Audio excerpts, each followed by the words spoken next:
and to serve you and to serve Spirit. And you know, all across our nation we are richly blessed this morning. For you know, there are those that are covered with rain, which they so badly needed, and which all our aquifers need. And we in here in Florida are so blessed by the sunshine. So this morning, I would like to talk to you about to be or not to be. That is the question. You know, some 140 years ago, our faith pioneer, Dr. James M. Peoples, wrote a book, and he entitled it, "Who Are These Spiritualists?" Yes, he did. He asked the question, and perhaps we could think about that a moment and wonder why he asked that question. As I researched and looked into the life of Dr. Peoples, I found that at that time he wanted to make it clear to the general public what spiritualism was and what it was not. And he wanted also to clarify what a spiritualist is and what a spiritualist is not. So, who are these spiritualists? He wanted in that time to recognize that the general public, who was not accepting the new religion too well and was questioning it, also had reason to do so. For at that time there were many frauds that appeared amongst us. So Dr. Peoples wanted to clarify the real and wanted to clarify that which was not real. And so it was. And about 42 years ago, Maurice Barbanel, he's from England, and he wrote the book, "This is Spiritualism." Amazing, isn't it? He knew it was a controversial subject. He knew he would be criticized. But he had witnessed the phenomena for some 37 years. He had studied it, and he had witnessed the truths that had been taught and that had been demonstrated. He was well aware of those, and he witnessed that they would willfully or unconsciously demonstrate fraud. He exposed every charlatan that came across his pathway. But in his investigation, he found the truths of spiritualism, and so he joined our ranks. And today, we are lucky to have had him, because Barbanel was a wise man. He knew that death was simply a different wavelength, and he understood that the medium could get to that wavelength and therefore communicate with those who had passed into spirit. He also knew survival was a biological fact due to the operation of the natural law. As I said, he was a smart man.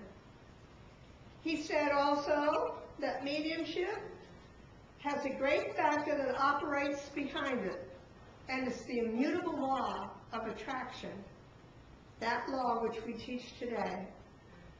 He knew there was no heaven and there was no hell. He recognized it always as states of consciousness, and that as we grow, we level ourselves into a higher realm. Perhaps while knowing spiritualism well, he was also aware there was a great enemy, besides those who didn't understand us. But that worst enemy that surrounded not only spiritualists, was the curse of ignorance. He said that we must prepare ourselves for that higher consciousness so that we could obtain a life in a higher level. Maurice Barbanel once served in Lilydale, and while he was the orator of the day, he was fortunate to have with him the great and famous medium, Jack Kelly, the man who did blindfold village. And if ever there was a doubt in Barbanel's mind, Jack Kelly wiped it away. Barbanel knew about the red man. He understood the Indian, he understood their thinking, he understood their way of life. And if you want to know more about them, you can read The Gospel of the Red Man by Ernest Seton. Barbanel knew we must follow the biblical teachings of discerning the spirit. It said that in Britain, 250,000 people witnessed the discerning of spirits during a period of time when demonstrations of the phenomena of mediumship were expressed fully. He said the services were open to all. No lights were dimmed. No windows were blackened with black drapes nor duct tape. Instead, it was open to all. Everyone was able to have an opportunity. And in this opening, there was regular lighting in the room. The medium singled out one individual, described the spirit to that individual, and relayed the message from that spirit. He called this a pure acid test of clairvoyance. Barbanel knew the more we know, the less dogmatic we become. It behooves everyone to study. He taught the lessons well, and he encouraged others to seek out the truth. Barbanel knew that there were messages and that there were sermons in the stones. And what do we mean by that? Simply psychometry. Psychometry is nothing more than radiations from the objects, just like the aura radiates from the human being. And so, in their church services, they also demonstrated psychometry. And how would they do that? Well, they had little trays that had little sections for each item. Any individual that wanted to participate was given 2 cards with a number on it. On one card, they pasted their object, and the other card they held so that they could recognize their number. Each item was placed in a little square appropriated for it, and then was brought to the podium for the medium to work psychometry. Barbanel also knew the acid test of healing. The patient must receive a permanent cure.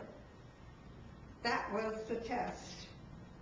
He roamed with the great healers of the day, such as Harry Edwards from England, and also we have him with Margaret Lyon of Glasgow, Scotland.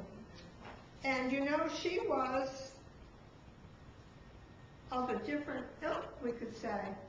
She had what they call X-ray eyes. When she closed her eyes, they became an X-ray. She became entranced by a Japanese doctor who gave her the messages. Because of her accuracy, more than 100 churches began to practice healing in Great Britain. Barbanel knew the medical profession would never accept spiritual healing. Why? Because it broke their rules laid out in their textbooks, and that was the only reason. Barbanel knew that spiritualism could defy gravity. He often witnessed tables rise. He witnessed trumpets float through the air. He witnessed ectoplasm oozing from the medium. And he photographed people like Jack Weber in the seance room. By the use of infrared light, it allowed him to see the ectoplasm.